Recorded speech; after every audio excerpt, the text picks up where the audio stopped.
Hey, Dickheads! Your pink laser beam of truth comes straight from San Diego, California to your brain hole. Tonight we have a guest in studio, Cody Goodfellow.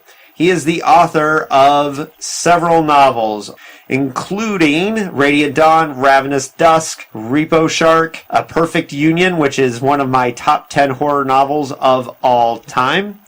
He has several short story collections out, including Rapture of the Deep, Silent Weapons for Quiet Wars, Strategies of Nature, and All Monster Action. Strategies of Nature and All Monster Action are great short story collections which you can get from Kingshot Press.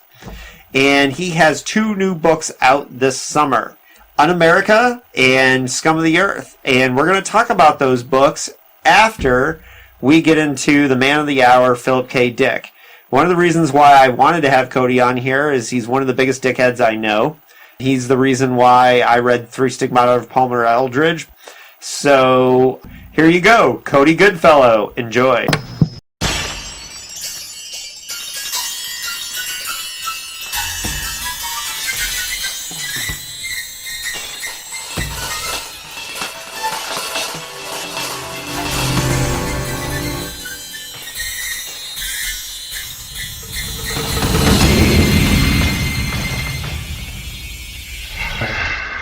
All right, Dickheads, we have a special guest in the studio. This pink laser beam of truth is entirely encased in San Diego. So this is the first time we've had someone here in the studio, and it's Cody Goodfellow. He's an author from San Diego, but I've already done the introduction. So welcome to the Dickheads podcast, Cody. Thanks, Dave. It's a pleasure and a privilege to be here. All right, so we're going to start off talking about, before we get into your PKD history, how did you get into genre fiction, and tell the people a little bit about where or who you are and where you're from. All right, yeah, no, well, like you said twice, I'm native San Diegan, and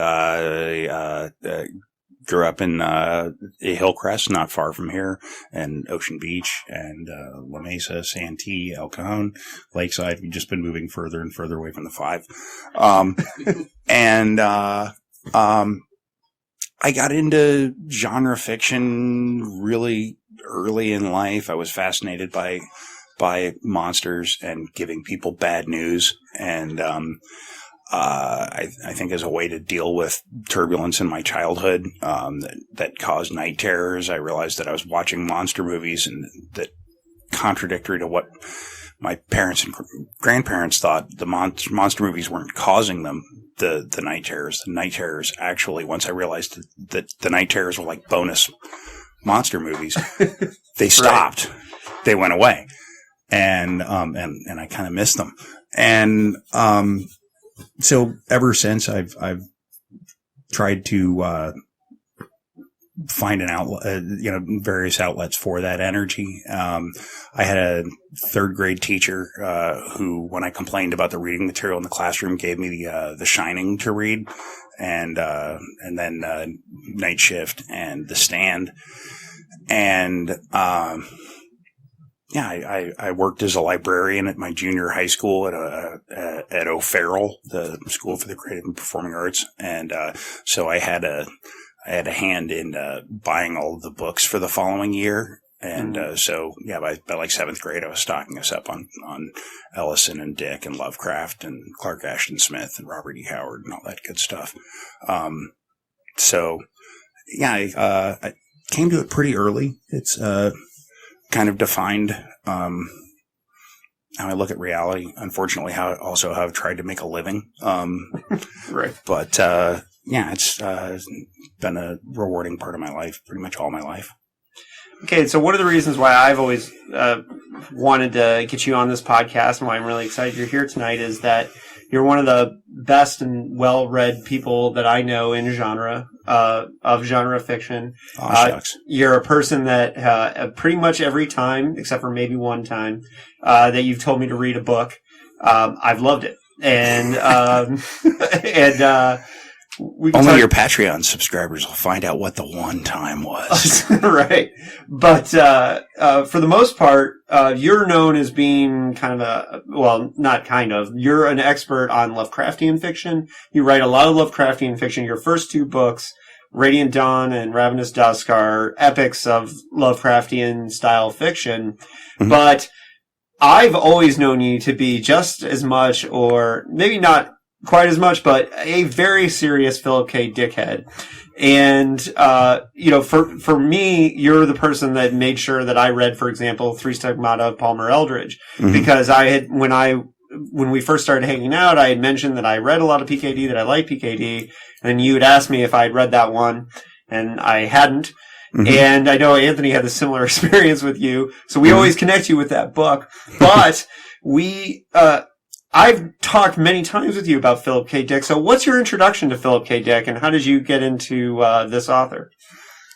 Into him around, it was, part of the magical year that kind of made me in so many ways, or the summer rather, 1982. Mm-hmm. That was the summer that I first found a book at a Scholastic book fair, a collection of Lovecraft stories. And the year that The Thing and Road Warrior and, of course, Blade Runner came out. Mm-hmm. And we'd been dropped off at the theater, me and my cousins and their neighbors, to see E.T., and it was sold out.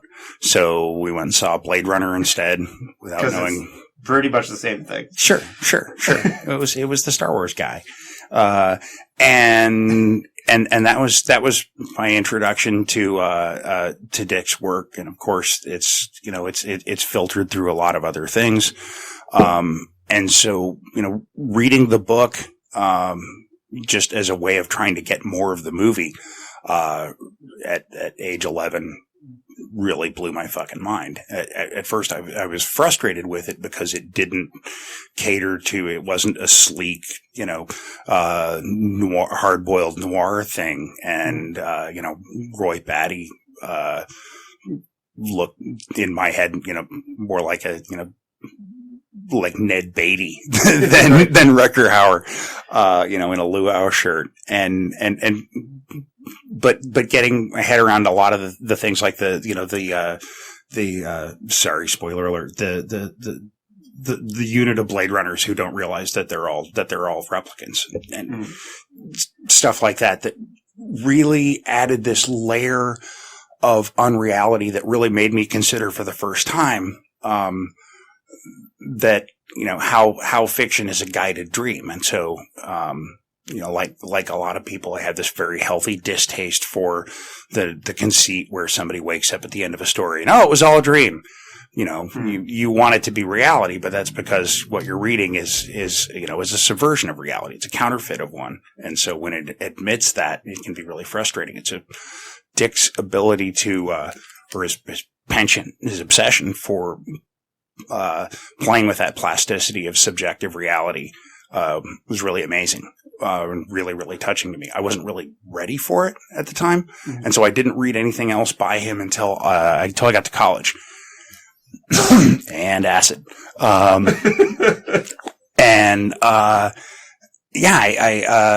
started experimenting with LSD and mushrooms and mescaline and ecstasy and other psychedelics, around the same time that I picked up Dick's work again. And, I tried to read everything pretty much in chronological sequence over the next 3 years. And, it was a really unique, not to say problematic way to, experience and absorb his stuff, because I could feel this, even in his weirdest stuff, could feel this real strong sense of connection because my brain at the time, especially for some of his most, psychedelic fried stuff. And he often insisted, after Ellison famously kept on. Well, yeah, he wrote this story while he was on acid. It's, a lot more likely he wrote it, under incipient psychosis from taking amphetamines, to keep up. Which can be every bit as nightmarish, every bit as distorting, and unreal. And as somebody who spent, I did the entire English major in 1 year at UCLA, 18 units, 5 term papers in a week, every quarter. And it took a lot of speed of every kind I could get my hands on to get through that. And I developed this really chameleonic ability to absorb the writing properties of whoever I was writing an essay about. So, my Milton essays were really Miltonic, and, my Browning essays were very brown. But I was reading Dick at the same time and could really, it really captured that sense of unreality that starts happening when you're playing with those things, and situations can generate that kind of a crisis. But when you're experimenting with drugs, of course, you're doing it because you're thinking that you can control the set and setting and what's going to happen to you. Of course, that's an illusion, and it was wonderful to have him as a sort of guide to experiencing and dealing with ego death at a time when you're trying to figure out and plan out your whole life. Mm-hmm. So I got a lot of resonance out of Dick's work, especially out of the. I mean, as you said, Three Stigmata of Palmer Eldritch is my absolute runaway favorite, because it's just takes all of his concepts out to this insane surrealistic extreme, and out to a vanishing point. And but also his later more melancholic stuff, when he was trying to really look for a higher eschatological meaning, behind a lot of his things. What's really interesting is that I recently discovered through doing the research for Martian Time Slip that he wrote Three Stigmata before Martian Time Slip, which, or at least a draft of it. And we know that Days of Perky Pat was way older, which is the root of Three Stigmata. Right. And, what's interesting to me when you read it in chronological order, as we're doing right now, because I had read certain PKD before, but obviously like some of the big ones like Valis and Three Stigmata and Scanner Darkly and all that. But a lot of the early works were ones that I read for the first time when I was purposely going through and reading them in order for this podcast. Right. And when you look at how he developed as an artist, and you look through like the whole, when he's kind of coming together, there's definitely, for example, like Man in the High Castle is the first one or Time Out of Joy and Man in the High Castle are really the first two where he, where you could tell he wasn't trying to be a pulpster. He wasn't writing for that one. He always talks about in a lot of his letters that he wrote for the audience of one, and Don Wollheim. Like Don Wollheim at Ace was who he was trying to please. And I'm wondering, from the pulp stuff to the more serious of the PKD stuff, do you find yourself gravitating to one or more, or which two forms of the kind of the PKD oeuvre are you more into, or is it a blending of both? Well, I liked the psychedelic stuff at its height right before it kind of crashed. The kind of broken brain ones like Game Players of Titan and Galactic Pot Healer, where he's playing with these forms. Those are the ones that were the most fascinating to me now as a writer, as a reader. And I've only one couple that I've revisited lately are Counterclock World and Flow My Tears. In the last few years, I mean, as I said, I read everything, including the non-genre stuff, in the between 89 and 93. I really liked that the latter stuff. It's weird. I feel like the his non-genre stuff, like The Girl in the Bubble or The Man Whose Teeth Were All Exactly Alike. They're fascinating as almost, journal pieces, because they're very thinly fictionalized autobiographical things, and just really trying to get a lot of psychological baggage out of his own head, which I've come to relate to at a really tragic level. But, The ones I really want to revisit are like the earlier sci-fi ones and the short ones. I burned through, the whole Citadel Twilight, omnibus collection of his fiction back then too. And there are a few of them that really, kind of punched a hole in me or left a hook, but in the sense that, a really telling fortune cookie could, you remember so little, when you revisit a favorite film or something and you realize, wow, or not a favorite film, but a film that you really liked, but haven't seen in ages. It's amazing how little of it you actually do remember, until you see it again. And so, those things that do stick in your memory are really, really telling. The story about the man who finds goes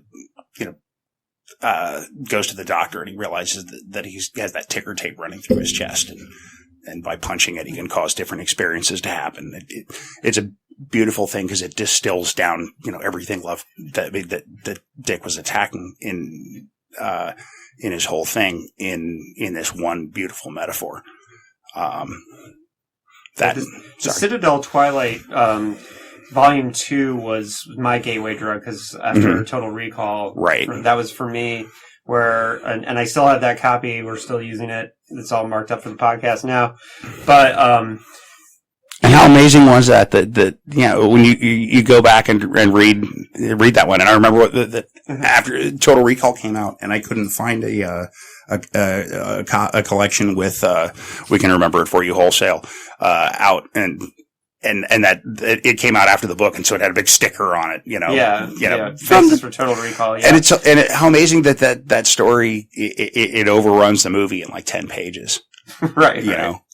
Yeah. Well, and when we did our episode on Total Recall, and a lot of that story and a lot of those early stories are just basically punchlines, but they're delivered so well that with a short period of time, PKD was able to do so much, and it's really cool to see how these little paranoid nuggets, right? Yeah. Turn into these weird action movies with varying levels of success or not success in the case of Imposter and Paycheck, but we've already done episodes on those, so I don't want to hammer Dave, did you know, speaking of paranoid nuggets, Patricia Allen, the actress who plays the woman that Arnold Schwarzenegger attempts to sneak past Martian customs disguised as, was a theater and tech and drama teacher over at O'Farrell School of Creative and Performing Arts. Yep. Yeah. Larry knows he's worked with her too. So. Oh, really? Yeah. You knew Patricia Allen? I had her for theater tech in 7th grade. Well, no, I didn't work with her personally, but I had friends. Yeah. That took classes just like you. Right. Yeah. No, she was great. She had like five daughters, I think, all of whom were going into theater. So. Right. I'm amazed they're not all famous. Yeah. Anyway, I think we did talk about that San Diego connection in the episode. So. Yeah. The funny thing about the early days too, and the pulpy science fiction stuff is that, with varying degrees of success, we actually found ourselves, it was funny because everyone talks about Vulcan's Hammer as being his worst book, right?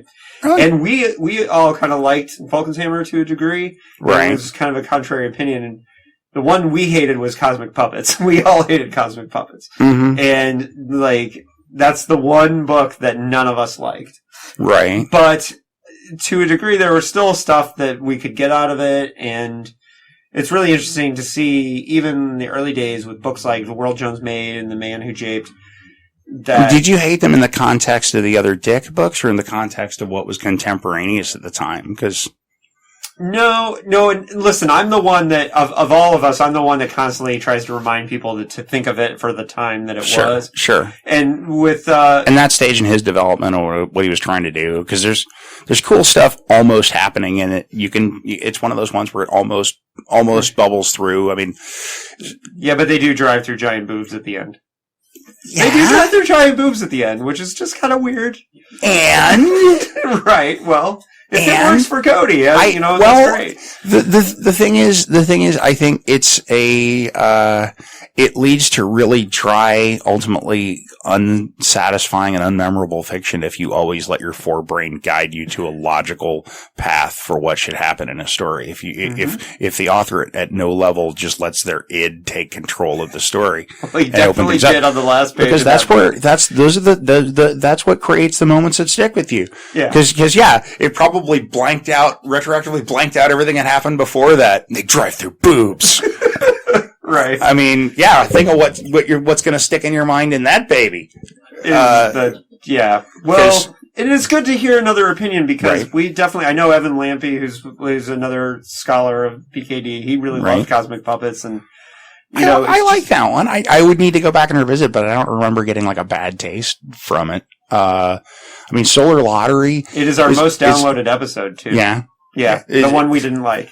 Aw, everybody loves a hater. Well, but and we did, the thing about Cosmic Puppets is it was one that we had the least amount of stuff that we found to enjoy out of it. I mean, even like Dr. Futurity, which we called Dr. White Savior, and because or Dr. Future Guy, a lot of it, and we had there was a lot of problems we had with that book, but we really liked, for example, that Dick was exploring the effects of history over time in that book. And so I could overlook a lot of those things. But for me, with Cosmic Puppets, outside of the fact that it was like a Twilight Zone episode, it was like a big Twilight Zone episode. Yeah. I kind of like that aspect of it. And I did get talked down off the ledge on Cosmic Puppets because I think I kind of defended it more early in the episode and then kind of got talked down on it. But it is interesting to hear your opinion on that, but I think I find I am less excited. I mean, retroactively, the ones I was thinking I would like the most were probably the ones that I don't want to say disappointed, but the first time I read Man in the High Castle, I was expecting this is going to be like psychedelic Mission Impossible every day, and it's about an antique dealer. What's this fortune cookie crap? It was not, it didn't, I would need to go back and look at it. And it's funny, I haven't watched much of the TV show, but the TV show seems to be that dumb college age acid heads idea of what should have been in there. Right. I just finished season 2, so it is kind of like that. But, but yeah, and I think Flow My Tears, the policeman said that's one where he said the policeman is at the head of that authoritarian thing, suddenly has to, not be able to go a block through things. I didn't think I was going to like that one, but that one really, really stuck with me. Or, A Scanner Darkly, which that was the one I was kind of dreading because that was right around when I was finishing college and going, okay, you're going to stop doing all these drugs. And reading this nightmarish drug dread book, really made me, think twice about whether that was it was a good way to broaden and add more facets to my perception of reality, but probably not a good modus operandi as a creative. Right. Well, but so yeah, a lot of the lessons aren't the things that you're really thinking you're going to like, or you take them. I've taken some of the best lessons from the books that I probably thought I was going to enjoy the least. Right. Well, in Man in the High Castle, we had the experience of, Anthony was sitting in that chair you're sitting in. I was bored the whole time. And that was my third time reading Man in the High Castle, and it was my favorite time reading it because I had the do you have that off-function key? Because that would be great. I was bored. Yeah. So it's like he is still here. But all right. Yeah, I know. We love you, man. We love you, Anthony. But when I read Man in the High Castle for the third time, because I was reading it in the context of the podcast, I don't think the level of how, because the book is about the questioning of, we've always known that PKD wrote about what is reality, right? Yeah. But for him to do it in a historical context, to say, is history reality? And can you not trust any of it? Gave it a totally different spin that I didn't catch the first 2 times I read it. And I'm sure when you're looking for that Mission Impossible, like, Yeah. history thing, and instead you get this other thing that I could see why it'd be disappointing, but. Well, it wasn't that it wasn't so much a sense of disappointment as dislocation. Is because it's funny because Dick, for want of another market that could figure out and he could even deal with him, never mind figure out how to market him. He was working in pulp, and pulp offers surprise exactly as you want it. You know, it doesn't, it doesn't do well with giving you something that's really, truly qualitatively unexpected, just quantitatively unexpected, you know. Killer snapping turtles, but how many killer snapping turtles? And so it was weird how that would happen. I mean, I would liken it most to or liken it best to something else that was that kept me on my toes during the same period was listening to the music of Coil, because every time you'd get a Coil release, you'd know that they would go all in and go to these extremities of mental self-abuse to make this music. And it could be really amazing and fascinating, and it could be total ass. And you had no idea what was going to happen with the next thing. And that's a corporate marketer's worst nightmare, but that's exactly the kind of thing that I'm most drawn to. And, he had a kind of a proclivity for doing that, you're a lot of times looking at the cover of the book was a couple of well-meaning science fiction fans' best guess at what the hell was going on inside. You know, Cosmic Puppets was kind of one of those. Yeah. Well, hey, I've got a question I'm really excited to ask but I got to explain a little bit about sitting across the table from each other. We could not be two very different people in one way. We've been friends for 17 years, but we look at the world in very different ways. I'm straight edge. I don't do any drugs, drink, smoke, any of that. What? Yeah. And so I read PKD as a sober person, right? Mm-hmm. Mm-hmm. And your experience reading in college is one that is really interesting to me, because as a creator, we know PKD was doing probably more drugs than he was willing to admit after Harlan Ellison outed him on the international stage in Dangerous Visions, which was a pretty dick move for asshole move, I should say, in this context, for Ellison. But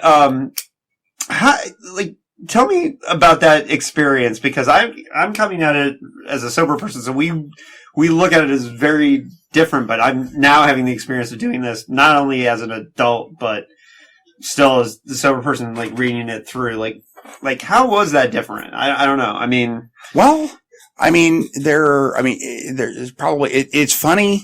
What's funniest about it is how many authors we have in common that we both like who are total heads, or at least were total heads. I mean, right. John Shirley, that was one of the things that I really loved about Shirley, was that Shirley was able to write like hard-boiled crime and pulp and stuff, but through this total fucking psychedelic punk surreal lens. And mesmerizing shit, too. And yeah, there's moments and metaphors that he uses that totally would make me go, yes, that right there. I've seen him too.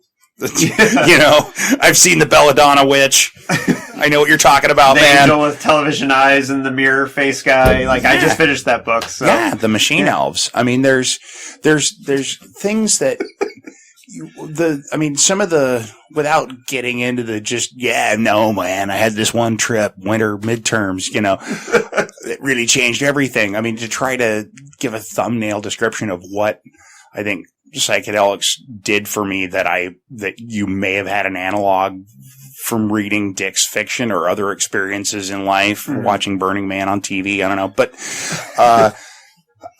is, you know, aside from, the obvious one is the nature of just how deeply subjective reality is, and how much of our brains processes, that we think we're aware of are just kind of running on autopilot, and how much we filter out of what's going on in order to perceive what we need to, or what we want to, or what we're beating ourselves up with.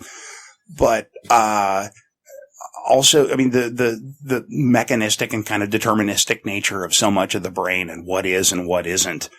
I became really fascinated with near-death experiences and researching about this neuropsychiatrist who had figured out how to induce electrical seizures in the temporal lobe and cause people to see heaven and hell and get abducted by UFOs while lying on his couch. And, that seemed almost like that guy had figured out how to pull the ticker tape out of people's chests, and he was just punching holes in it willy-nilly and getting things to happen. And there were experiences that I had that really showed me or gave me a sense of how my perception of the world was different from other lives and other things, and also the interconnectedness of everything at an energy level, at a biological level, at a chemical level, and all of those things. I've had experiences where I saw those matrices and saw those things, and it really did.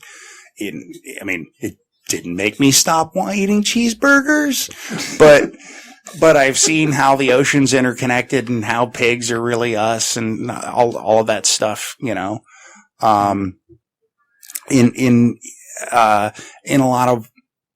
a lot of really pleasant and ecstatic and wonderful ways, but also in really terrible ways. One thing that I learned, I think, from reading Dick and maybe talking to a couple of other people was how to weather really horrible trips where you're convinced that you're going to die or the universe is coming unstitched and everything's going to die, or reality itself is going to grind to a halt, and feeling like that's going to happen, and then being able to step outside of it and go, okay, this is fascinating that you're convinced that this is happening. Why? Where did you get this idea from? Mm-hmm. And then it leads to a story, and it's kind of like that ability of like Droopy or Woody Woodpecker to step out of a falling elevator right before the moment when it impacts and completely set oneself free of that inertia. Now, it's been a while since I read Three Stigmata, but recently having read Martian Time Slip, and I think I know part of, it's a very subtle thing in Martian Time Slip, but I believe it's more part of Three Stigmata is this. In Martian Time Slip, there's this idea that the colonists, that because they're living in such a harsh situation on Mars, that the drugs that they're doing is part of how they deal with this kind of like harsh reality. And I've always kind of wondered how, like, Dick dealt with drugs publicly in the early novels versus how he did when he kind of came around in Scanner Darkly. I wonder if you have any thoughts about how Dick wrote about drugs. Well, like, you look at like how Candy works in Three Stigmata of Palmer Eldritch, and again, I'm drawing off having read it a long time ago too. It's such a druggy notion to think of. It's totally the kind of thing that you'd think of the first time you really have a transformative trip is this could set everybody free. You don't need anything else. All of a sudden advertising doesn't work on you. You can just see how stupid the appeal is of what they're trying to sell you, and you realize you suddenly recognize what your subconscious levers are, and you can see other people groping for them with boxing gloves on. You know that they can't touch you anymore, and so you ask yourself, well, how would they get in there and commercialize this? How would they fuck this up so that it's no longer liberating or no longer can give you freedom? And it's, well, yeah, if you had to buy a set of toys and weird junk to go along with it to accessorize your trip so that you could project yourself into Barbie. And I can kind of understand that, because nothing would be worse than being, well, I don't know. I mean, there are times when I thought all I really needed was a big blotter of acid, a steady supply of weed and coffee, and a decent music library and books. See, I wanted this in the 90s, long before Amazon or iTunes existed. Otherwise, you people would never know my name or see my face. All right. So there's two distinct phases of PKD, I think, when he was in the kind of question reality phase, and then Right. there's the Gnostic religion Sure. like phase, and we haven't really talked much about that. The Valis phase. Yeah. No, how do you feel about that era of PKD? it's fascinating and kind of tragic and kind of amazing. I mean, I've been lucky enough to hear James Blaylock and Tim Powers both talk about that time when he was kind of mentoring them, and that was how I discovered both of their work. And I was, although neither of those guys really are heads, or come across like that, maybe, way back in the day, but it doesn't really color their reality. And yet there's like this kernel of an almost psychedelic, almost a surreal Dali-esque glistening to some of their imagery and some of the ways that they approach things that feels like him shining through as a teacher, not as a psychedelic influencer. But yeah, I remember Tim Powers talking once about Dick and how he remembers being called over to his house, and when he was in high dudgeon, just on a total manic tear, and Dick would answer the door and told him, "I've just discovered this secret that only 10 men throughout history have known, and each of them was murdered. The last was Socrates, and now I'm about to share it with you." Yeah, and Powers told us the story, and he said, he said that Dick asked him, "Do you want to know it?" And right. He said, "No." No, I don't want to know it. Don't tell me. Which is really hilarious. But yeah, that phase is definitely, we haven't gotten there yet, so I'm trying not to think a ton about it because I kind of want to get there organically. But I've read Valis back in the day, but right, yeah, I read them all back in the day and read his biography back in the day, but I'm not a total train spotter, and so I hate to presume beyond just what I feel empathically as a reader. But in my own experience, what you do generally becomes what you are by the time you harden into what we flatter people calling it middle age. But, after 50, you're old, especially if you're burning the candle at both ends like he was, or if you're somebody who's done hard labor all their lives, your body's kind of shot, and the rest of your life, even if you have a quiet retirement, you're going to be dealing with those pains and those shocks. And a lot of people, when they first come up against their mortality, they either repudiate what they've been doing all through their young lives, or they embrace it and they double down. And I think he had written all of these trippy pulp stories, and he had tried to imbue them with a higher level of meaning and a philosophy while he was still kind of feeling that out. But, he was happiest just DJing at a fucking classical radio station. That was, right. That's naturally a thing. That's something I can totally relate to. But he, I think when he pivoted from writing about and speculating about these things to really believing it, and then, I don't know. I mean, I was a big time conspiracy theory nut when I was a kid just because it was exciting. And so reading about how, somebody broke into his apartment and there were muddy government boot prints all over the place, and they stole his manuscript, and that was how he knew he's onto the truth.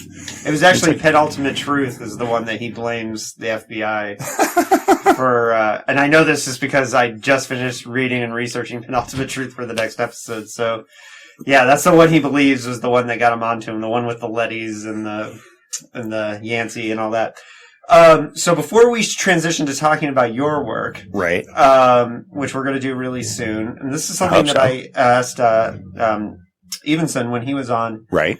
But what are Dick-like authors do you think? Because a lot of the people that are listening to this, they may be into PKD, but not very many. I know there's some people that just like PKD as far as science fiction, or that it's their gateway to science fiction. So, and I know one of the answers you're going to have, but maybe just like 5 authors, lightning round that you think people should check out if they're into PKD. Norman Spenrod, who we're working on getting on the podcast. Thomas Disch. And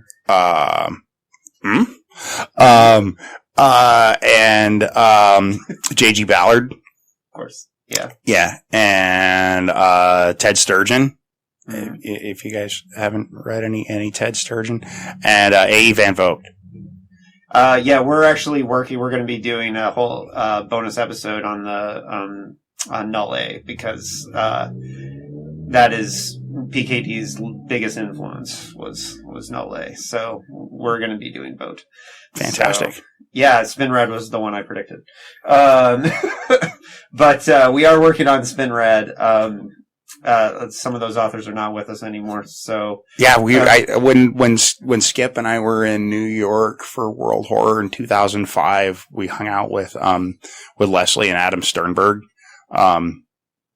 Leslie was the first lady cartoonist to draw for Mad Magazine, and she drew that picture of Skip and Spectre both pushing each other into a meat grinder. And she gave us kind of a whirlwind tour of Greenwich Village, and she pointed once at this very forbidding building and went, "That's where Norman Spinrod lives." He doesn't come down often. Well, now he's in France. Right. So the timing is going to be interesting. But I have traded a few messages with him, so I'm hoping to get him on soon. Wonderful. So, wonderful. We did a bonus episode on the Journal of the Plague Years, which is coming soon. So, super cool. But yeah, we definitely like Spin Rad around here. So, yeah, we definitely agree with that. Evanson was really, his big suggestion was Cordwainer Smith, who I've yet to read. I'm going too soon. Oh, God. But Thomas Dish. Blindingly smart. Yeah. Yeah. Well, I'm going to add Thomas Dish to my list because I have not read Thomas Dish, which is surprising. I like to think of myself as pretty well read. Yeah, and Smith was Dish was another one that he did a lot of these very deceptively deep pulp sci-fi books like Camp Concentration and for the love of God.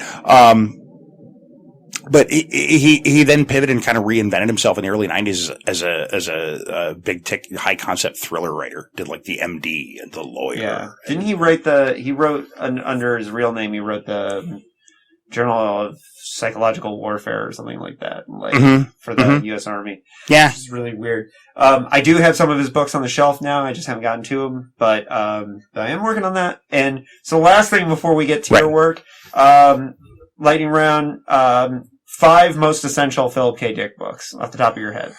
Cleanse the Alphane Moon. 3 Stigmata of Palmer Eldritch. I really like 2 Androids Dream of Electric Sheep. A Scanner Darkly. And looking for a cheat sheet? Cheating! I'm like, no. Eye in the Sky. Eye in the Sky. Yeah. Good. Yeah. That's on mine, too. Also, my favorite Alan Parsons Project album. Sorry. All right, so now on to Cody as an author. Cody, you've been writing fiction. Your first published novel was 99, or was it 2000? It was released only in 2000. Okay. Yeah. And that is part of your Lovecraftian duology. It's Radiant Dawn, Ravenous Dusk. Yeah. I still think they hold up really well. They're favorites of mine, and they made me an instant fan. I first heard of you through Cemetery Dance, and it said that you had an address in San Diego, so I called you up, and we've been friends ever since. And I really appreciate, throughout your career, you've written various styles of horror, weird, whatever, but I think you're known for writing Lovecraftian fiction, but I think that even in some of your horror, like A Perfect Union, there is the kind of an otherworldly unreality of it. And so I really hope that for those of you who are dickheads, you've been listening to this, you can see clearly he's obviously influenced by PKD, so please check out his work. But today, we're going to focus on your 2 most recent books that are coming out soon. Yeah. Scum of the Earth and Un-America. So I'm going to start with Scum of the Earth. And I've just recently read both of them, and it's not a shock to me, but I really love both.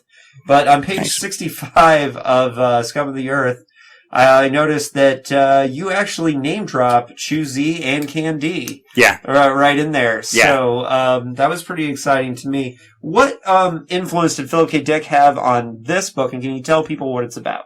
All right. Well, Scum of the Earth is my take on the, if not a parody of kind of that golden age, atomic age, pulp science fiction, but also the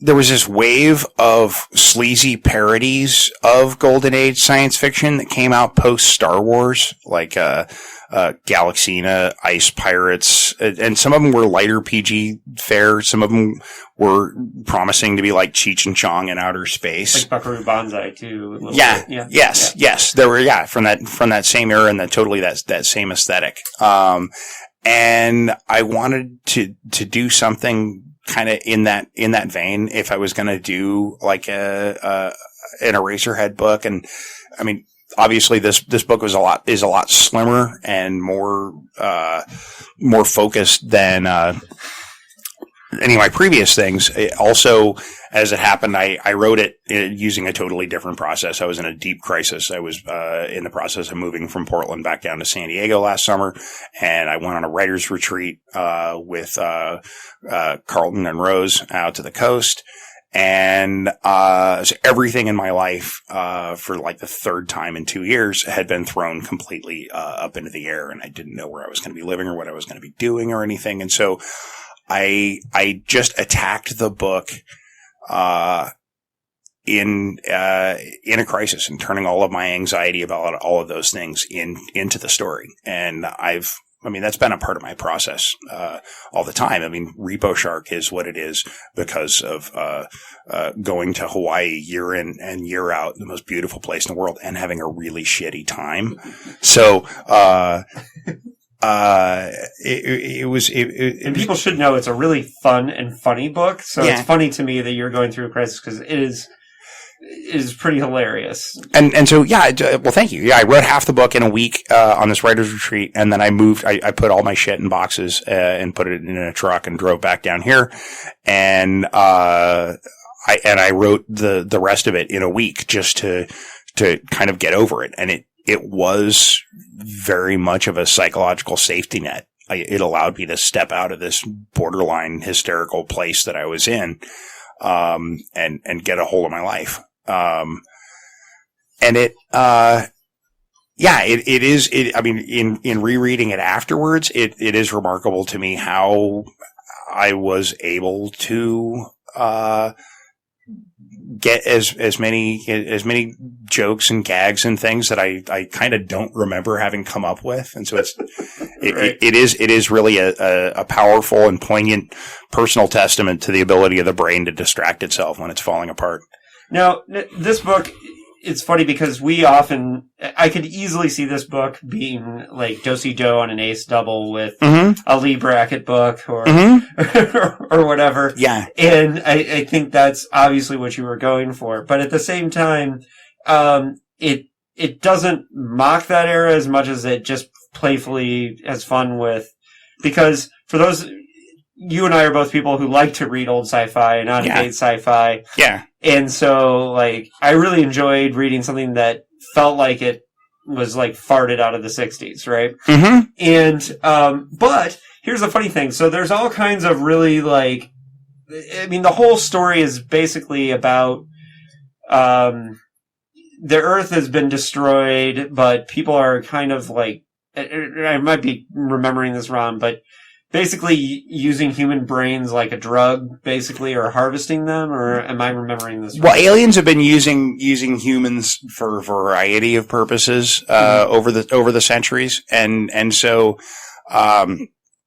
there's a breakthrough an accidental breakthrough in technology whereby this one alien race discovers that if you freeze human brains, you can get like a snapshot out of their brains. And this one very poignant accidental snapshot from the brain of a tourist who was traveling between Earth and Mars, it ends up going viral throughout the universe, and these aliens become addicted to it because, but at the same time, are very condemnatory of human beings. And it was kind of riffing on that notion of how counterculture is generated by the oppressed class. Mm-hmm. And so, just messing with the economy of scale of making all of humanity into not just an oppressed class, but really by the standards of the rest of the civilized universe, a food crop, and potentially a dangerous one, because if our brains have this potential for distracting entertainment because of this, what I speculate, how this was one thing that I did genuinely dislike about a lot of science fiction, is how so often in a lot of authors' books we go to the stars and we meet aliens and we discover that we're the coolest. That and aliens fall all over themselves and say, we're going to follow you, even though you're a naive, warlike, genocidal, racist, misogynist, God-bothering species. You're the measure, you're the yardstick that we've been looking for, and that kind of thing. And or they always compliment us, using aliens as another to compliment us on our ineffably amazing traits. And so the ineffably amazing trait that makes the human brains, at least, such a desirable commodity, is our ability to lie to ourselves. Whether it's because we have a bicameral, two hemisphere brain, or just because our ability to model things. We're able to model scenarios and then backwards patch those over what actually happened. And that makes our brains not just a generator of some really fantastic street drugs, but also, if somebody could use the brain as like the lens in a holographic generator, you could create these infinite bubble realities where aliens could go rampaging through your memories and imagination. And see what I'm talking about, Dickheads? Yeah, exactly.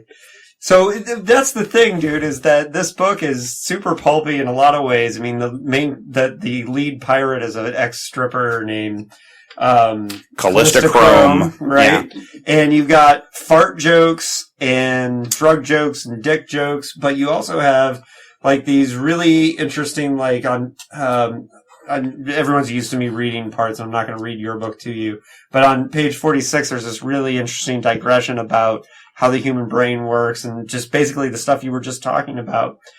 And what I love is the balance, because there's this really intelligent commentary on how the brain works and who we are as a species, and fart jokes. Yeah. So, which is like, to me, that's pure distilled Cody Goodfellow, because as somebody who's read all your work, that's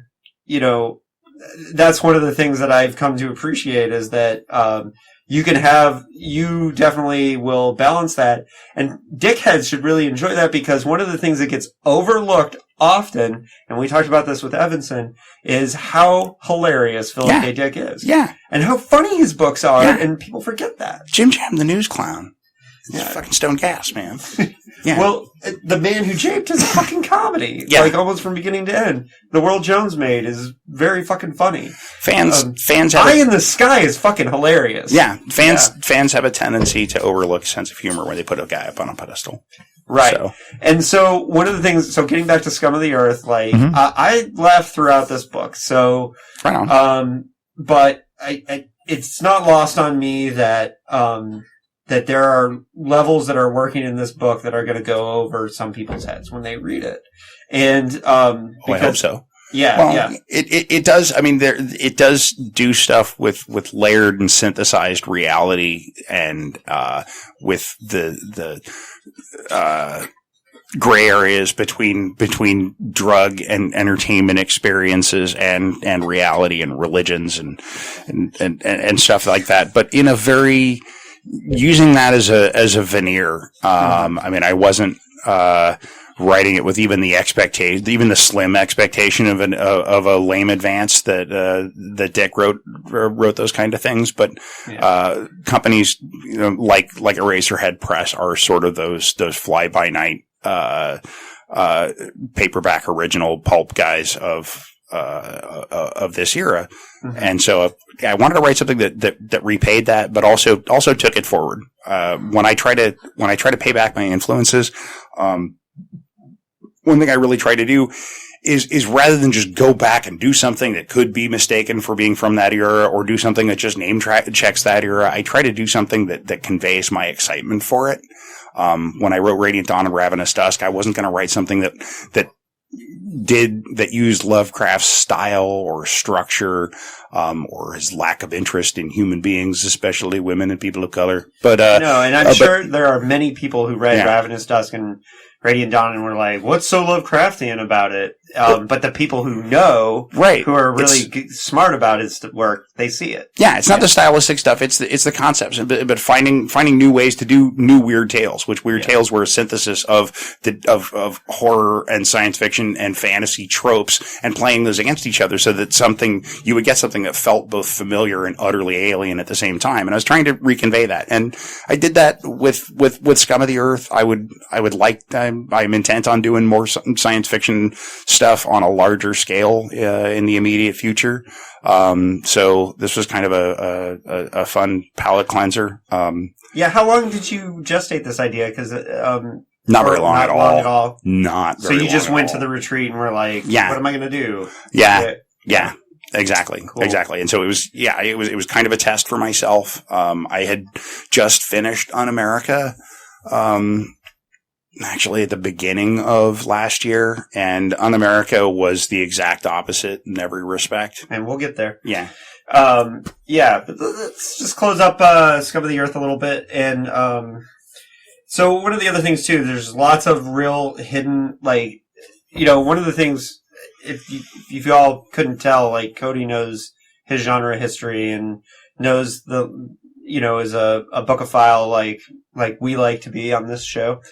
And so there's references in here, and there's times where you break the fourth wall and you talk right to the science fiction reader. Sure. And there's a line that's God, I just don't know if I can find it, but where it's basically you make the point that this is an alien that someone would imagine if they had read too much Asimov and not enough.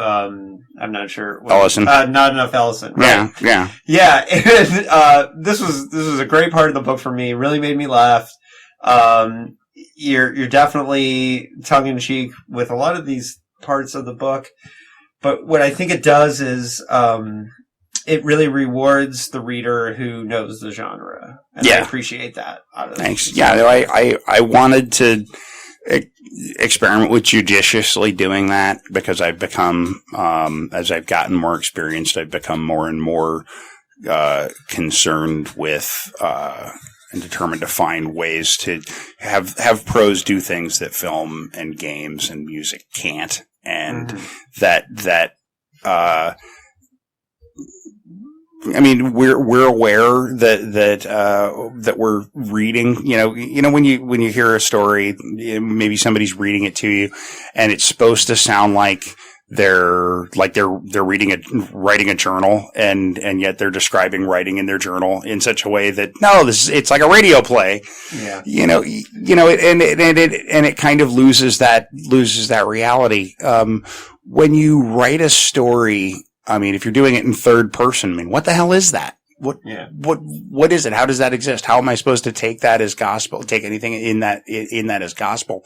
And so when the author, or the narrator, cannily tips a wink to the reader and says, "I understand why you're here. I know you understand why I'm here."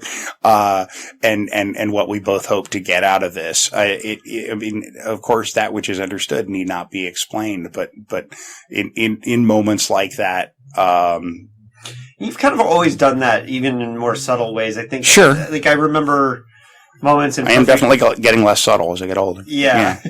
Perfect Union. I know there's definitely moments where, and by the way, just on an aside, is Perfect Union in print right now? No, it's not. Nope. Well, that's too bad. It's one of my top 10 horror novels of all time, people. Yeah, maybe at some point in the future, but due to a lot of recent, very seismic events in my career that should bode well ultimately in the long run. My backlist is kind of in limbo right now, but yeah, well, but for a good reason, not like a dispute reason or anything like that. Right. Yeah. Well, and for those, I just always. A lot of the ways I find out about Cody books when they're on their way is you'll just randomly mention them to me in conversation when we're at conventions or whatever. And Perfect Union was originally pitched to me as I'm working on a haunted house novel where bees turn you into communists. Mm-hmm. And that's a lot of, and for years I was like, holy shit, write this book. Yeah. Here's my perfect segue. Yeah. For many years there was talk of a novel that took place on the U.S.-Mexico border that was about an underground city, and this book was called Unamerica, and for, 15 years, every time I saw you, basically, I'd be like, hey, what's going on with Unamerica? Yeah. And now, I finally have it here in my hands, and I've read it. And so here's the thing. For 15 years... Yeah. I thought about this idea, and every time I said, Cody, I want this book. And after 15 years, you delivered it, and it met all my expectations. Now, I gave 5 stars to Scum of the Earth. Mm-hmm. I believe in the 5-star review of it. Mm-hmm. I really liked it. I loved Unamerica. And I firmly believe that every person out there listening to this who's a dickhead is going to enjoy Unamerica. So... as we continue to have this conversation, I want everybody to go out there and get on Amazon and order themselves a copy of Unamerica, because I firmly believe that if you're a dickhead and you've made it this far, you're going to love this book. So can you give the readers a thumbnail of what Unamerica is? Well, it is about, it's about a boy full of hope. A boy full of hope of changing the world and the human species to a higher iteration of consciousness with some magic mushrooms that he found in a cave. And really it's about how change actually happens, because right now, we're obviously in an era where there's all kinds of terminal changes that and things that we don't know how to grasp, don't know how to change, don't even know can't even agree on how to come to grips with, and everybody, even the President of the United States, succumbs to this mythology that there are these knowledgeable, wiser, gray eminences somewhere that figure out that understand these things, that and that are going to manage it. Somebody somewhere will figure out how to stop that meteor. I've always been fascinated by the question of the auteur, the person, the autochthonous hero who rises up with a bold idea and changes everything, versus that notion that society and our species kind of create various iterations of these heroes, and we use them up like Kleenex whenever we need them, and that's in order to transform ourselves, and that gravitational pull between what society might need and what people think what individuals think is the answer to change everything. It was kind of the mainspring behind it, and it was that was kind of the skeleton on which I hung just thousands and thousands of tiny, really horrible ideas for how to that would probably make $1 billion if not for law and common decency and things, and it's speculating about because we're arguing about whether or not to build a wall right now, because there are some people fleeing from political and violence and economic and environmental disasters at home, and even, everybody who's not on an oil company payroll is saying that, there are going to be catastrophic, changes and huge, migrations of human beings such as the modern world has never seen before. And, everybody who's pragmatic, hopes to make $1 in that brave new world is looking at these scenarios. And you have to ask yourself, how can they conceive of what the market's going to look like? And, I think the seed was first placed in my head once when I read an article in TV Guide. I think it was right after the day after it had come out. So probably like 84, 85, 86. And in it, they talked about how, right around the same time that we aired the day after, the Soviet Union had this miniseries called America with a K. And it was this very propagandistic communist, post-ideological communist notion of what America's like. And they described it as something between like a jungle and a concentration camp where, there's no law, there's no regulation, but huge corporations victimize people daily. And that kind of was a seed in my head that kind of first broke ground, when I was living in Los Angeles in 1992 during the LA riots. And, our part of the city was on lockdown, but we were in Culver City, which wasn't a great neighborhood, but it was well behind the lines of where the police had said, yeah, you're not going to riot. You can destroy your own neighborhoods, but you're not coming up here. There's equity up here, damn it.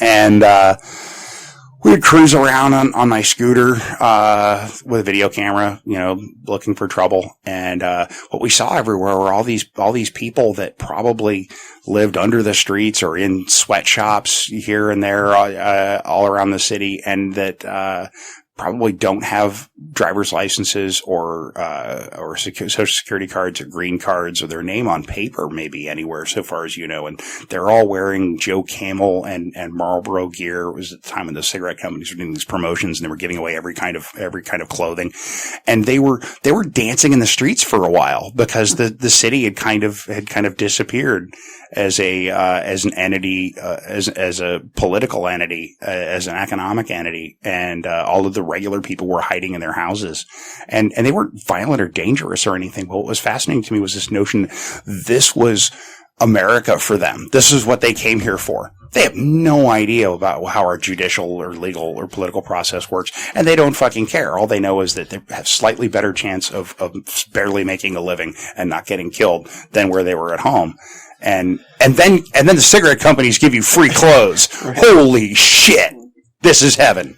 And so playing with that idea of how, the powers that be are going to dope out how we keep the lights on at the market, even as, people are starting to draw a line between themselves and their neighbors for food, is something that was fascinating to me. And also, was trying to kind of riff on a lot of the cyberpunk stuff that I grew up with. Gibson and Sterling and Shiner and Mark Laidlaw and John Shirley and so many of those genius writers, and use and more than I ever did with Lovecraft stuff in any of my Lovecraftian fiction. I really did kind of try to experiment with the eyeball kicks and some of the almost Dadaistic juxtapositions of things that I know those guys, at least the most honest of them, admit they kind of riffed from the Beats and William S. Burroughs and stuff. And to hear John Shirley started reading it and he immediately said, yeah, this has a very strong marinated in Burroughs vibe, which that really did my heart good. You got John Shirley to read fiction. Yeah. Wow. Yeah. He probably won't admit this. He'll deny it right now, but I haven't listened to his album either.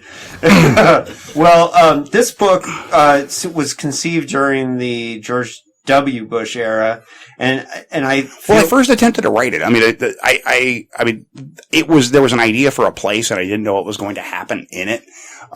In starting in the 80s and the 90s, and I first attempted to start writing it in 2004, and I had written the first 10,000 words and a treatment, and I took it to World Horror, and I tried pitching it to some agents and managers, and they didn't get it at all. I got some really discouraging notes, and I got the feeling that this wasn't a book that I was ready to do yet. And I thought, right or wrong, what they were saying about it, what I took from it was that, I'm not ready to do this concept with nearly the authority that I need, because it should be able to run those people over, so that at the very least they'd say, please, sir, no more. So I put that aside, and I did, Perfect Union, and then I did a couple of books with Skip. And so it was something that I wasn't ready to do when I finally,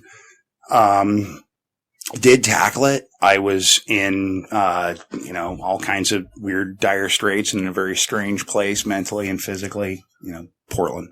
I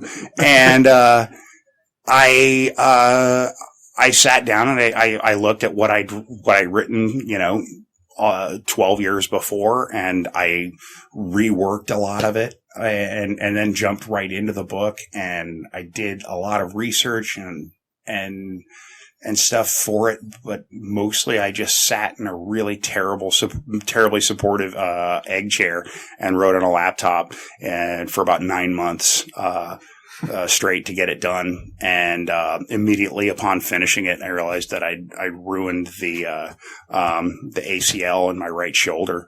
And so I had like months of agonizing pain and no sleep and, half-assed self-physical therapy to get my arm back. Well, that sucks, but I've got Unamerica to read, so yeah, I'm okay exactly, with that. exactly. So, No, it was, it was worth it. I usually don't. I usually have, I don't want to say little patience for, but I can't really commiserate with folks who complain about the writing process itself. For me, even at its hardest, it's at least purgative. But this was a book I paid for in pain. More than anything else I've ever written or will ever again, right? They're all easy from here on out. Well, I'll tell you. So this book, for those who, when you read it, you'll see that the book satirizes a lot of things: religion, capitalism, especially, probably top of the list. Mm-hmm. But one of the things for me, because the concept of the book, it's this underground city where basically anything goes, and it's kind of like testing ground for these drugs. But what's interesting to me is because what it plays for me is that it kind of plays with the idea of, there's a lot of times where people will say, especially coming from a straight edge perspective, I've heard people say, well, why can't all the people who do drugs just go in one city and then they can just do whatever they want? Right? Yeah. And just let them do whatever they want. And it kind of explores this idea of these kind of forced zones that we have of, whether it's classism or whatever, where there are these kind of ghettoization of crime and criminality and kind of free for all.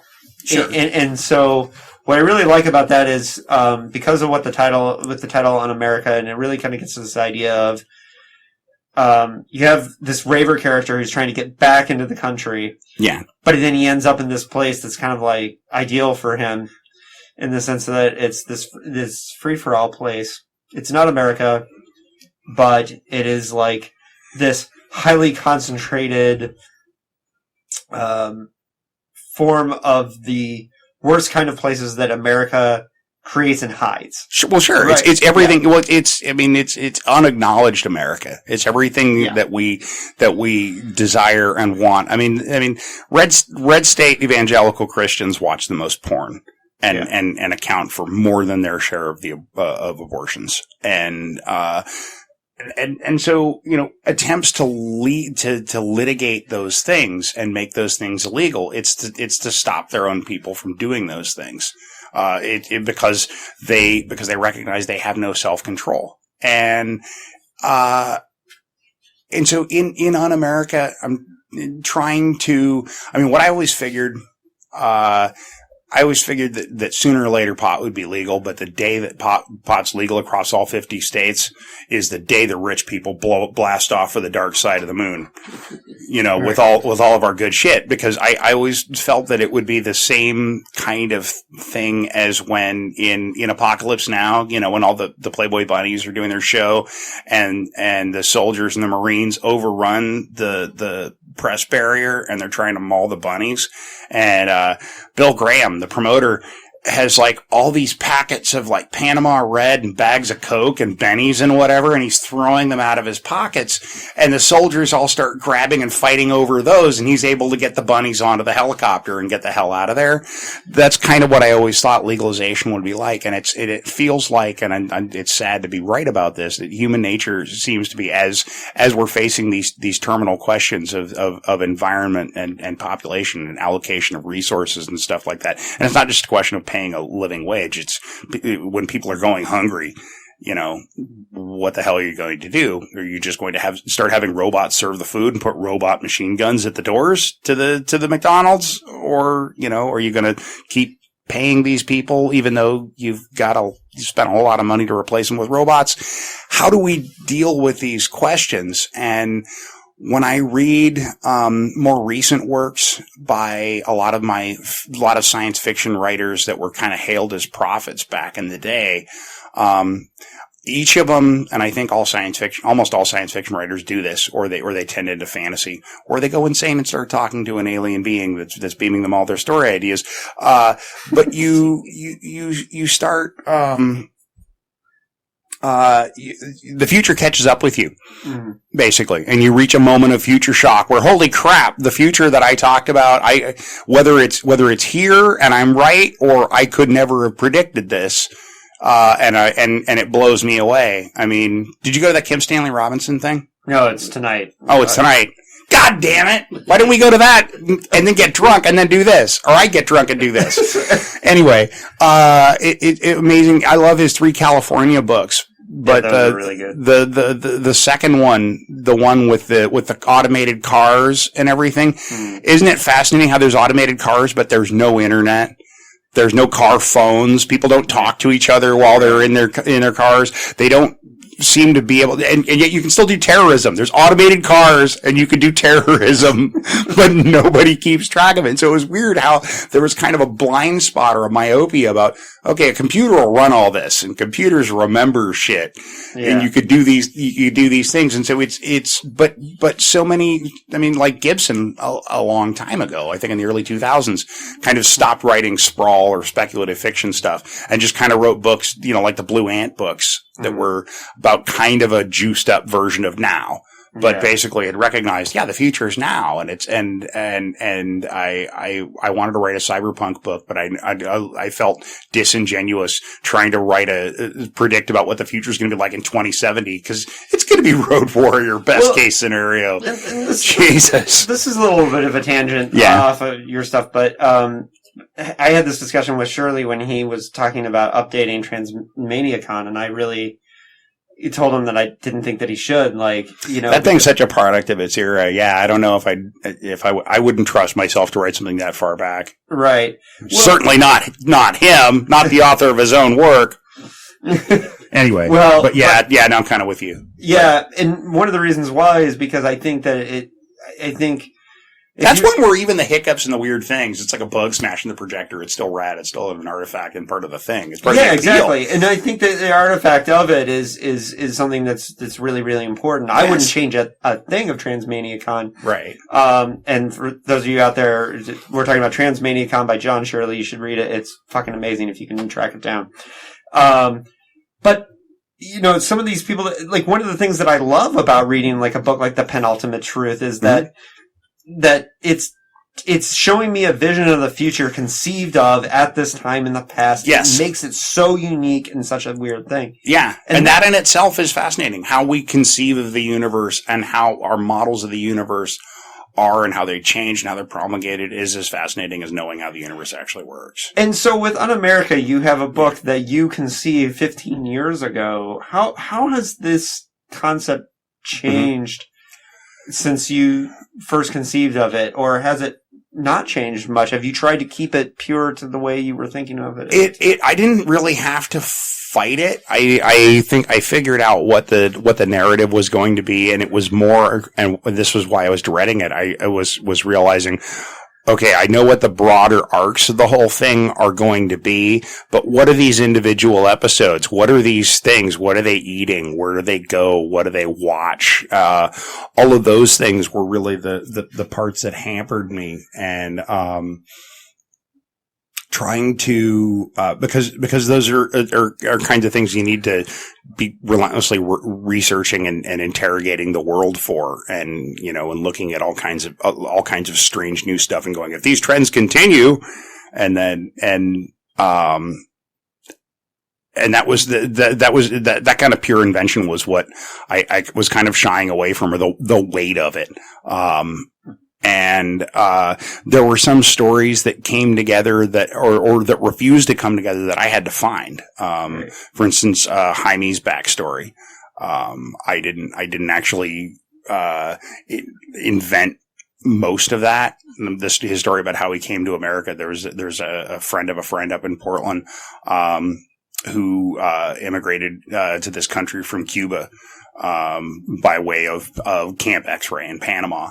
Mm-hmm. And had a really harrowing, nightmarish, PTSD-inducing ordeal getting to this country. It took like 18 months from the time that they pulled him off for raft to when they actually said, okay, and gave him his green card and let him in. Mm-hmm. And that you wouldn't have had. No, and I felt like I probably could have come up with something like that, but it would have been kind of disingenuous actually hearing it from the guy and talking to him and showing it to him and go, okay, I'm totally stealing your story. Yeah, right. And I know people are all over the spectrum about that ethical or aesthetic question is, if you're taking somebody else's story, but we're all taking somebody else's story. If you're writing horror, it almost at some level is guaranteed that this or something similar happened to somebody else.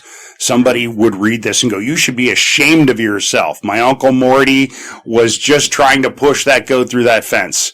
And this is how he's immortalized. This is how he's remembered, and so you always have to balance that exploitation of pain and fear and possibly taking somebody else's story with, empathy and broadening people's wisdom and understanding of what it's like to be other human beings. And so sharing and preserving their story. Well, one of the best pieces of writing advice I ever got was John Shirley told me at the beginning of my federally mandated vacation, your assignment is to listen, Yeah. And, you have an experience or you have a chance to get these experiences that right. not everyone can get. Right. So you got to listen. Yeah. And so, it's funny because, okay, so Unamerica, is this a horror novel? Is this a science fiction novel? Is this a dystopia? Yes. Yes. Yeah. Okay. That's what I expected to hear. But yeah, because I consider it all those things, and I think that it works on all those levels, and one of the reasons why, I just, God damn it, I was gonna get you in here to talk about Unamerica is because I believe that, the PKD is all over it. I definitely, as a fan of knowing, especially, there's this, we were talking about how you talk right to the reader a lot of times. There's a really great part, page 206, for those of you, if you eventually get the book,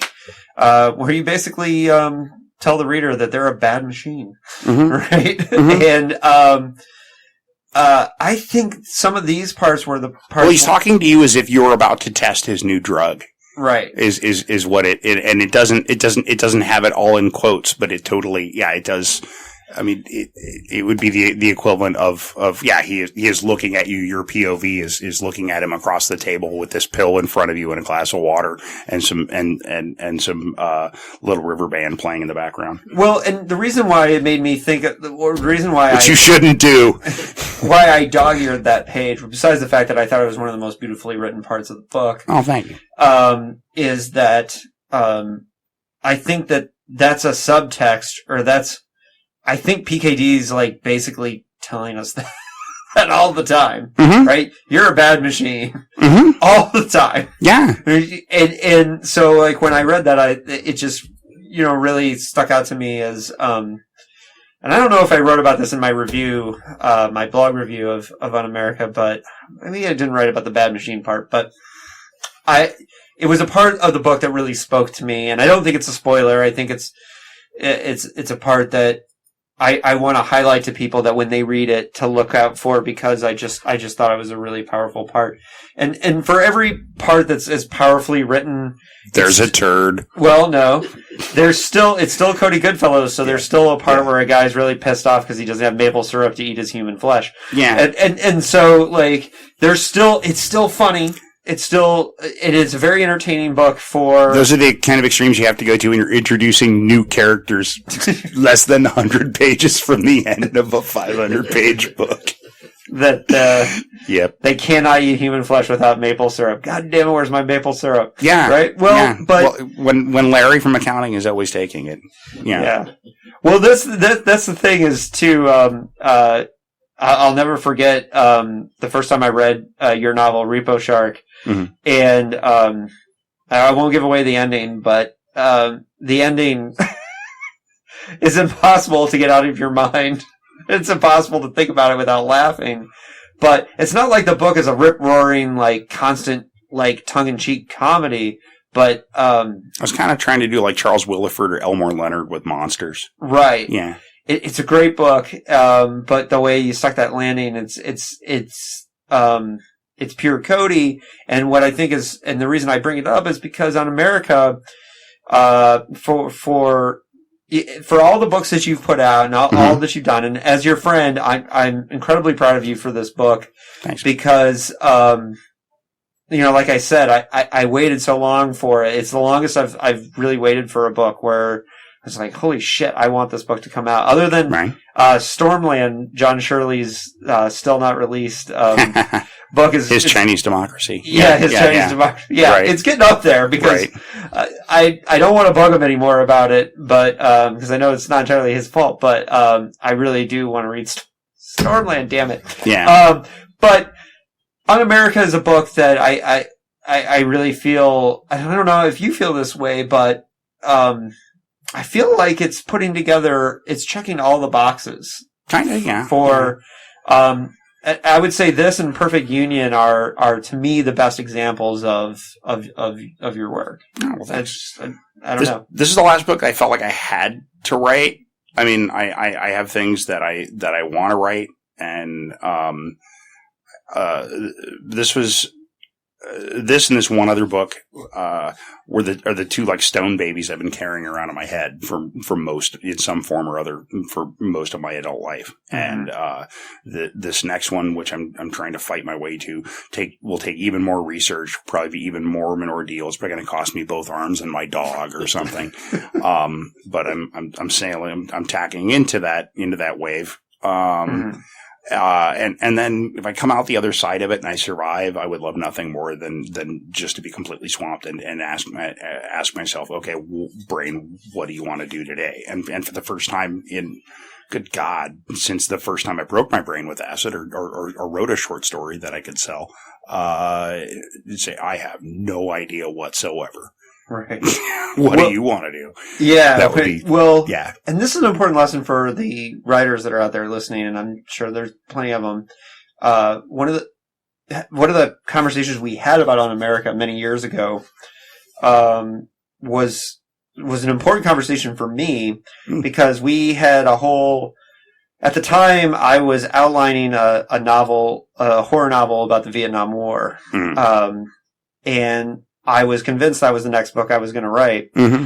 And using Un-America as an example, you basically talked me out of writing that book because you basically told me the reasons why you thought you were not ready to write Un-America. Yeah. And even though, I think you may have come out and told me you're not ready. You're not ready to write this next book, but more you were saying it through the lens of your book. Mm-hmm. And I'm still not ready to write that book. I look at the outline every once in a while and I think about it. Yeah. Someday I will write it. Right. And but it is definitely inspiring to me to see Un-America come out, because I wasn't trying to badger you all those times that I asked. No, and it was wonderful because it was almost never on the front burner, but it was always something that was coming up in my mind, or something I would see something in the news, or see something ghastly by the side of the road, and it would turn over in my mind that's this is Un-America, and so it was good to be jogged about that. It probably did help bring it closer to conclusion. Well, but I also think that it's an important piece of advice for writers that don't have to try and force yourself to write the book that is in your head just if you're not ready for it. It's better. It's better to wait and do it at the right time. Right. And one of the reasons why you'll know. Yeah. You'll know when suddenly it stops being mysterious, because I attack the first part of this book, and it's pretty much as is in the final text. But beyond that point, I had no idea where to go. I just kept writing, "Here there be tigers in my own blood" all over the page. And, there was a piece of advice or an observation that I remember reading from James Ellroy, where he talked about how he spent years kind of putting his life back together after being a juvenile delinquent and housebreaker, and was caddying at the Bel Air Country Club, and just reading every hard-boiled crime book and watching every noir film that he could to work out his vocabulary and create that world in his mind. And he knew the kind of books that he wanted to write, but he knew he wasn't ready. And what he had to remind himself of constantly was that this is just writing. It's just words. You don't have to. It's not like you can picture a horse and then think, okay, if I just picture that horse someday, I can chisel that horse out of Carrara marble. You know, it'll never fucking happen, Pally. But if it's words, you know, when you're writing a thing, and this is embellishing a lot on what he said, but if you're writing a thing, you're describing the thing with words, and the thing itself doesn't actually exist. It's not in here. Cleanse the Alphane Moon is my synthesis of reading the book, your synthesis of reading a book, and our memories, and they'll touch each other and maybe influence each other, but each of us carries that reality. And so the thing itself is a thing that only exists in the mind, or as a movie, or underoos, or action figures, or whatever. But if you can conceive of the thing, then you can describe it. And what I've told people that are frustrated that aren't ready to do a thing, okay, dial it down, you know, and I'm far from the first person to say this, dial it down to what you can describe. I think Samuel Delaney said this, recounted telling a student this once, that they wrote a bunch of arty-farty shit that didn't touch on the story. And he was like, okay, what's this story about? And the student told him what the story was about. And he goes, okay, so what should I write? And he goes, write down what you just told me, because you figured out a way to convey it. And that's what you're doing in writing. Don't get wrapped up in the language or something and let yourself get psyched out that it needs to be something really confusing. Maybe you can edit it and embellish it later, but just get it down onto the page in some way. It's vital that you exorcise it at some level. And even if it's just, okay, today I wrote a sentence, and tomorrow I'll write another sentence, and pardon me, the day after that I'll look at them and see if they're fighting, or if one of them killed the other one and won, you know. But it's not, there is some ineffable factor X that will always keep you from it keeps everybody from becoming a potential Stephen King. But everybody can get better by sitting and doing it and committing to it. And if you can have the idea for the story, sooner or later you will have the ability and the technique and the skill set, if you care about it. If you lie awake, all you have to do is lie awake at night and ruin all your relationships. And you'll have your dream. Well, the funny thing is, like, the book I'm currently writing, I had a very expanded version of the idea many years ago, and I started to sit down to try and write it, but it was like way all over the place. It was Maybe you fucking have bonkers. maybe you have a constellation of stories since you need And I what I did is I just gave up on it, and I just was like, this book doesn't work. Yeah. I guess I was wrong, Yeah. and I'm not going to write it. And Right. then as I started doing this podcast. The PKD influence rewired my brain for the story, and just because if I hadn't been doing this podcast, I would have never found the solution to this book. It was just like one of those weird things. So well, Cody, I really appreciate the time that you've given us, and I'm sure the listeners are glad that you're here with us tonight. Bull Weevil's already closed, y'all. That's how much I care. Yeah. And I'm just glad we got to catch you while you were in town. Skype's fun, but it's cool to have you in studio too. Absolutely. And just last little thing, how do our listeners find Cody Goodfellow? Well, for the time being, I'm on Facebook, but I'm kicking the tires on a new author website, codygoodfellow.com. And, that should be up and running by next week. It's simple. It's optimized for phones. It'll tell you what I'm doing, where I'm going to be appearing, and, links to interviews and podcasts, such as this fine program, where you can, hear me holler the loud, funny words. Yeah, this podcast probably wouldn't exist without Cody, actually, because Cody is the reason that Anthony and I met each other. Oh, so, yeah, because true story, we met counter-protesting the religious freaks at Comic-Con as Cthulhu followers. Oh, yeah, and that's how Anthony and I first met, which we told the story before, but we were both invited by you. So I don't know that we would be sitting here right now doing this podcast, because it was definitely Anthony's idea to do this. So, so, you're a huge part of Dickheads always, so you're always welcome back. And Thanks, I appreciate you taking the time to talk to us about the man himself, and I think everyone's going to really appreciate that. And I really hope that our listeners will check out your work. I definitely think Unamerica deserves your time, but Scum of the Earth as well. They're different types of vibes, but both great. So, on that note, keep it paranoid, everybody. Stay paranoid. Cheers!